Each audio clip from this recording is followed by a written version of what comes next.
ఓం నమ శివాయ నమ. పరబ్రహ్మ పరమాత్మ నమ. జగత్తుత్తే స్థితి బలయా బ్రహ్మ హరియరాయ త్రిగుణాత్మే సర్వకౌర్తగామి దర్శ దత్తాత్రేయ నమసంతిని సిద్ధి కురు కురు కురు స్వ కుర్రో కుర్రు కొండ దేవత అమ్మ పలుకు, జగతమ్మ పలుకు, సమ్మక్క పలుకు, సారలమ్మ పలుకు, వనదేవత పలుకు. ఓం నమ శివాయ. ఓం శ్రీ మాత్రే నమ. 2026 జనవరి నుండి డిసెంబర్ వరకు వృషభ రాశి ఫలితాలు. ఈ వృషభ రాశిలో ఉండవలసిన వాళ్ళందరికీ అదృష్టము, జీవితము, లలాటకము, యోగము, నక్షత్రము. మరి ఇలా జాతక యోగంలో చిన్న వయసు నుంచి ఎంతో కష్టపడుకుంటూ కుటుంబ బాధ్యతలన్నీ ఈపి మీద వేసుకొని కుటుంబాన్ని ఎంతో అభివృద్ధిగా తేవాలని ఎన్నో విధానాలుగా పోరాటం చేస్తుంటారు.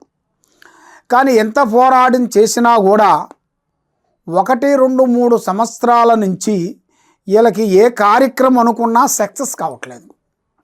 ముఖము చూసిన వాళ్ళు సంతోషం లేదు, దోస్తులో అనుకూలంగా లేదు, భార్యాభర్తల విషయంలో విజయం లేదు, మరి చేసే వ్యాపార విశేషాల్లో అభివృద్ధి లేదు, మరి చేయాల్సిన బిజినెస్ విషయాలలో కూడా గవర్నమెంట్ విషయాలలో కూడా ఎన్నో విధానాలుగా ట్రై చేసినా కూడా అది దగ్గరగా వస్తుంటుంది, మిస్ అయిపోతుంటుంది. అదిగో ఇదిగో అంటుంటారు. వాళ్ళు చేయాల్సిన పనులు కూడా వస్తుంది, అయిపోతుంది, దగ్గరలో ఉంది అని పోస్ట్ పోన్ చేసుకుంటూ వస్తుంటారు. అదేవిధంగా మరి ఇలా జాతక యోగాన్ని పెట్టి చూసుకుంటే ఈ వృషభ రాశిలో ఉండవలసిన వాళ్ళందరికీ ఇప్పుడు ఒక రాజయోగం రాబోతుంది. ఆ రాజయోగం రావాలి అంటే వీళ్ళకి చాలా వరకు ఓపిక, నిదానము, ఏ కార్యక్రమం చేసినా, ఏ పని చేసినా, ఎక్కడికి వెళ్ళినా ప్రశాంతత అనేది వీళ్ళకి మెయిన్ కావాలి. ఎందుకంటే వీళ్ళకంతా ఎక్కువ ఒత్తిళ్ళు ఎక్కువగా ఉంటాయి, మనశ్శాంతి అనేది ఉండదు. పని మీద, వ్యాపారం మీద, బిజినెస్ మీద ఎక్కువ థింకింగ్ చేస్తుంటారు. చెడమ తీరిక ఉండదు, దమ్మిడ ఆదాయము ఉండదు. చూసే వాళ్ళ వరకు బాగున్నారు, కష్టపడుతున్నారు, డబ్బులు ఉన్నాయి, బంగారం ఉంది, మీకేం తక్కువ అన్నట్టుగా జనాలలో ఒక విశ్వకన్ను అనేది పడుతుంది. ఆ విశ్వకన్ను వల్ల వీళ్ళకి ఏ కార్యక్రమం చేసినా, ఏ పని చేసినా కూడా చేతికాడికి వచ్చి దూరం అయిపోతుంటాయి. మరి అది ఎందువల్ల అవుతుంది, ఏమిటి, దానికి కారణం ఏమిటా అనేది మీకు చాలా వరకు చాలా సందేహాలు కొన్ని ఉన్నాయి. కాబట్టి మీరు ఏ కార్యక్రమం చేసినా, ఏ బిజినెస్ చేసినా, ఎక్కడికి వెళ్ళినా ఒకరికి షూరిటీ అనేది ఉండకూడదు. ఒకరికి డబ్బులు ఇవ్వచ్చు, తెచ్చుకోవచ్చు. ఒకరికి నేను అమ్మ బాధలో ఉన్నారా పాపం అని మీరు డబ్బు సాయం చేస్తారు.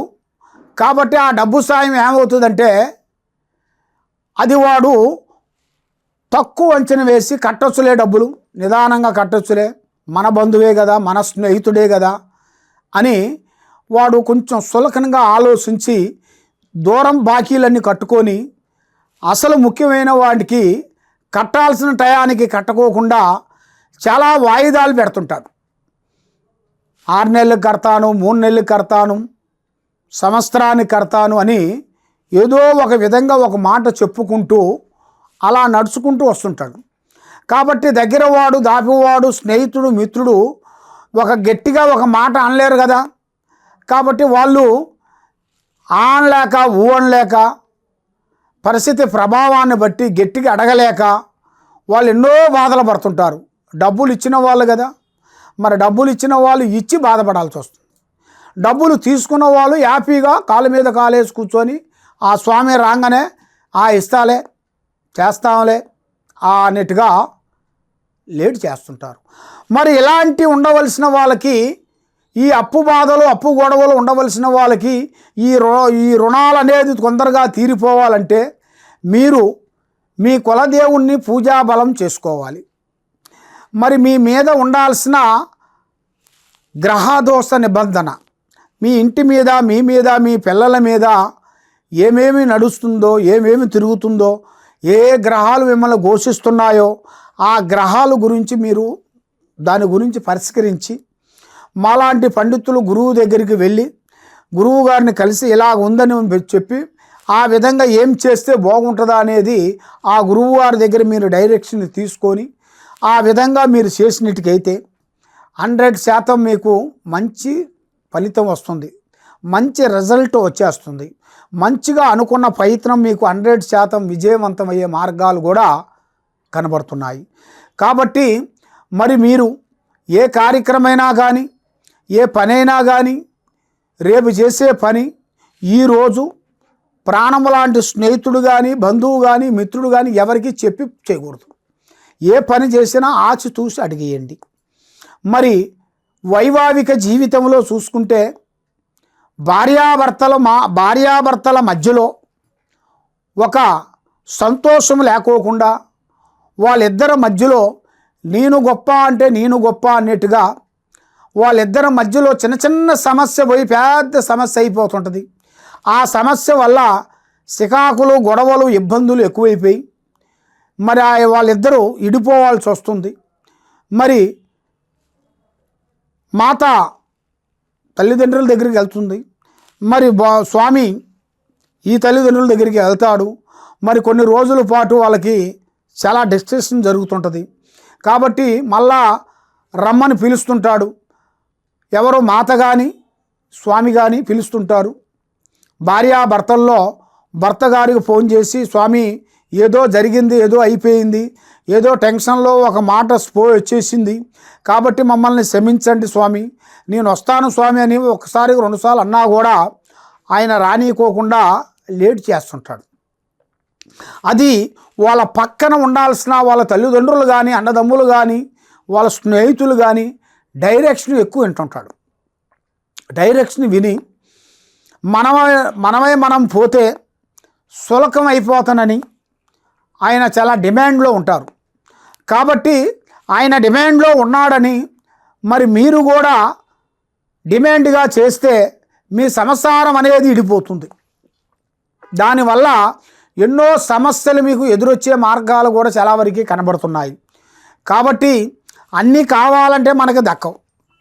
కొన్ని కావాలంటే కొన్ని వదిలేయాలి, కొన్ని పట్టుదల వదిలేయాలి. పట్టుదల అనేది మనిషికి చాలా సికాకమైన సమస్య. ఆ సికాకమైన సమస్య అనేది మామూలు సమస్య కాదు, చాలా పెద్ద సమస్య. కాబట్టి ఆ సమస్యని మీరు తొందరగా తీసేసుకోవాలనుకుంటే మరి మీ మీద ఉండాల్సిన నరఘోష, నరదిష్టి, చెడు కన్ను, చెడు ప్రయోగము ఎక్కువగా కనబడుతుంది. కాబట్టి మరి మీ మీద ఉండాల్సిన ఆ నరదిష్టి ప్రయోగం మీ మీద పోవాలి అంటే దానికి పూజాబలం చేయాలి. ఏం పూజ చేస్తే మాకు ఫలితం కలుగుతుంది? శ్రీ వెంకటేశ్వర స్వామిని పూజాబలం చేసి శ్రీ వారాహిని మాత అమ్మవారిని మీరు పూజించినట్టుకైతే మీ మీద ఉండాల్సిన అష్టకష్ట దరిద్ర దోష నివారణ అనేది పోతుంది, మనశ్శాంతి కలుగుతుంది. మరి మీరు ఎక్కడెక్కడో పోయి జ్యోతిష్యం చెప్పించుకొని నిరాశ చెంది బాధపడుతూ ఉన్నారా? తప్పకుండా ఈ కింద ఉండాల్సిన నెంబర్కి ఒకసారి సంప్రదించినట్టుకైతే నీ పేరుని బట్టి, సమయాన్ని బట్టి, మీ జాతకాన్ని బట్టి ఏముంది ఏం లేదనేది కూడా మేము అన్నీ చూసి చెప్పగలుగుతాం. సర్వో జనా సుఖినో భవంతు. ఓం నమః శివాయ నమః.